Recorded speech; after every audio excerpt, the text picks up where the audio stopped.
Bana, kati ya taarifa ambayo nimeona nikusogezee hii leo ni taarifa kutoka katika shirikisho la kabumbu duniani, yani hapa nikiwa namaanisha FIFA. Leo hii imeweza kutoa taarifa ambayo pengine imeweza kusikitisha kwa baadhi ya memba au baadhi ya vilabu ambavyo vipo katika community au jumuiya ya FIFA. Nazungumza shirikisho la kabumbu duniani. Leo bana limeweza kutoa baadhi updates au taarifa ambayo pengine ni ya kusikitisha kwa baadhi ya vilabu hapa barani Afrika. Yani hapa anavizungumzia vilabu ambavyo vinashiriki katika michuano tofauti hapa barani Afrika. Yani hapa imejumuisha vilabu kadhaa kutoka kanda tofauti, lakini hapa barani Afrika, na hii ikiwemo ni klabu moja hapo hapa kutoka nchini Tanzania, lakini na katika pande tofauti hapa barani Afrika, ikiwepo na ukanda wa UNAF, yani hapa nikimaanisha kule Uarabuni. Bana, taarifa hiyo ni kuhusiana na kufungiwa kwa baadhi ya vilabu hapa barani Afrika. Nazungumzia kufungiwa katika sekta nzima ya kiusajili. Bana, vilabu ambavyo vimeweza kupata rungu hiyo ya shirikisho la kabumbu duniani, moja wapo ya klabu kutoka huko nchini Afrika ya Kusini, TS Galaxy, ambayo unashiriki ligi kuu nchini South Africa. Pale South Africa imeweza kukutana na rungu zito la FIFA kuhusishwa kwamba hawataruhusiwa kusajili kwa muda wa siku kadhaa, ambazo wenyewe wameweza kuzitoa kwa kuzingatia vigezo kadha ambavyo wameweza kuviona kwamba labda klabu hiyo imeweza kuvifanya na kufanya matukio ambayo pengine wameweza kuchukizwa FIFA. Kama mnavyojua, FIFA ni taasisi au ni shirikisho ambalo linafuatilia kwa umakini kabisa na kuweza kugundua kwamba klabu hizo zimeweza kufanya makosa. Lakini klabu nyingine inatokea hapo nchini Afrika ya Kusini, inayokwenda kwa jina la Cape Town All Stars, ambayo pia imeweza kukutana na rungu hilo la FIFA. Klabu nyingine ni kutoka kule nchini Morocco, na hii ni klabu kubwa. Kama wewe ni mwana michezo na mfuatiliaji mzuri wa michezo na sports, bila shaka utakuwa unaijua vyema kabisa, na hapa namzungumzia Wydad Athletic Club, ambaye ni mkubwa kweli kama umefuatilia sana katika anga za kimichezo, hasa katika soka la Afrika, katika michuano ya ligi ya mabingwa barani Afrika, akiwa amekutana na mnyama Simba na mfalme mkali wa mwituni hapa nchini Tanzania. Lakini kama itoshi kule Morocco, ambapo walienda kucheza michezo hiyo aking'aa kweli. Bana, klabu nyingine ambayo imekutana na rungu la FIFA ni klabu ya Afrika, yani hapa naizungumzia Club Africain. Hichi ni Kiswahili kwa wale ambao walikuwa hawajaelewa, basi ni Club Africain. Hii hapa Young Africans watakuwa na kumbukumbu na watakuwa wanaijua vizuri klabu hiyo, kwani wamewahi kukutana nayo katika michuano ya ligi ya mabingwa barani Afrika katika misimu kadhaa hapo nyuma.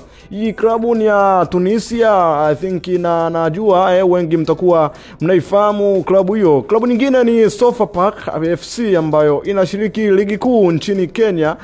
Klabu hiyo pia imeweza kukutana na rungu la FIFA. Klabu nyingine ni kutokea hapa nchini Tanzania, kule jijini Mwanza, jiji la maji, jiji la samaki kule, na hapa naizungumzia Pamba Jiji FC, ambayo pia imeweza kukutana na rungu la FIFA la kutojihusisha na usajili mpaka hapo watakapotangaza tena. Klabu nyingine ni klabu ya JS Kabylie, ambayo inatokea kule nchini Algeria, na hiyo pia imeweza kukutana na rungu zito la FIFA kutojihusisha na usajili. Klabu nyingine ni Etoile Sportif du Sahel. Hii klabu ni klabu ambayo inashiriki ligi kuu huko nchini Tunisia, na imeshiriki michuano kadhaa hapa barani Afrika. Na kama wewe ni mfuatiliaji mzuri wa soka, I think na naamini kwamba utakuwa umeweza kuisikia klabu hii ambayo imeweza kupata rungu zito la FIFA. Klabu nyingine ni chama cha michezo cha Kiyovu Rwanda. Pia na chama hicho kimeweza kukutana na rungu zito la FIFA. Na klabu nyingine ni Al Anhar. Hii klabu inatokea kule nchini Libya, kule kwa Mohamed Gaddafi. Klabu hiyo imeweza kukutana pia na rungu zito la FIFA kwa kuweza kufungiwa katika sekta nzima ya usajili. Yes, klabu nyingine ni Al Madina Sports Club, na hii pia inatokea kule nchini Libya, na yenyewe pia imeweza kukutana na rungu la FIFA kwa kutojihusisha na swala zima la kiusajili. Bana, klabu nyingine ni Lumwana Radiant FC, inatokea kule kwa na Chipolopolo kule nchini Zambia, kwa mwamba Lusaka Kratos Chota Chama.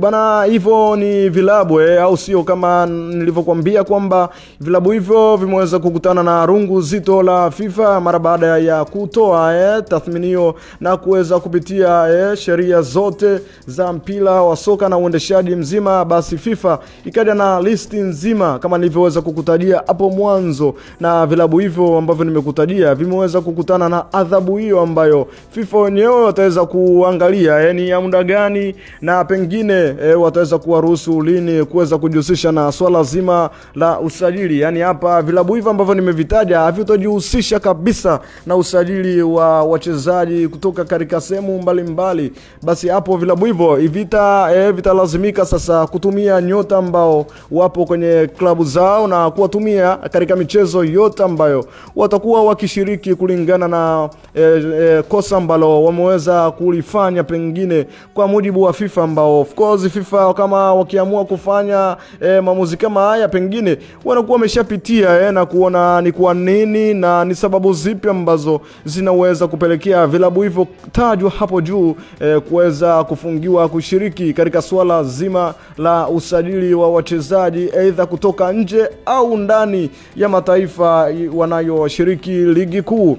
Bana, bila shaka ili litakuwa ni pigo kubwa na litakuwa ni pengo kubwa kwa vilabu ambavyo nimevitaja hapo juu. Wa sasa pengo na adhabu na tabu kubwa wataweza kuipata Wydad Athletic Club, ambayo kama tunavyojua na wewe kama ni mwanafamilia mkubwa kabisa wa michezo Afrika, lakini kama itoshi dunia nzima, utakuwa umesikia vilabu ambavyo vimewekwa kwenye listi ya kushiriki katika michuano ya kombe la dunia la vilabu. Mmoja wapo basi ni Wydad Athletic Club.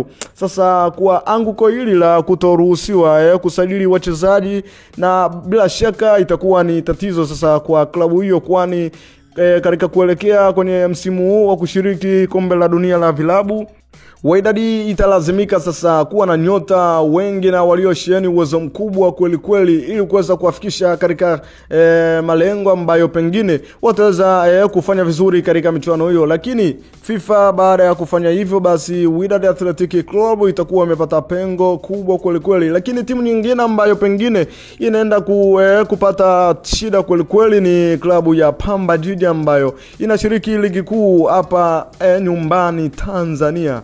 Bila shaka kama mnavyojua, Pamba Jiji ni klabu ambayo imepanda ligi kuu msimu uliopita, na hivi sasa tunaiona ikiwa inafanya vizuri kweli kweli. Sasa kwa kosa hilo ambalo pengine FIFA imeliona na kuweza kuadhibiwa, labda inaweza kuwa pengo kubwa na shida kwa klabu ya Pamba Jiji kule jijini Mwanza, klabu ya Fred Felix Minzlo, baba ubaya, baba Isaya.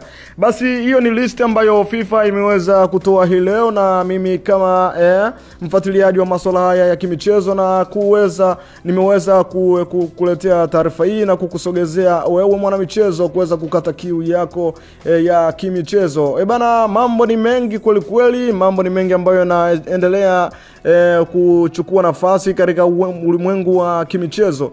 Cha kukusina kukusisitiza ni kwamba usisahau kusubscribe, kulike, kushare na kucomment ili uweze kupata taarifa nyingi kweli kweli za kimichezo ambazo zinafanana na matukio kama haya, breaking news ambazo zitakuwa zikitokea kila siku katika ulimwengu wa kimichezo. Minto Latin, until next time.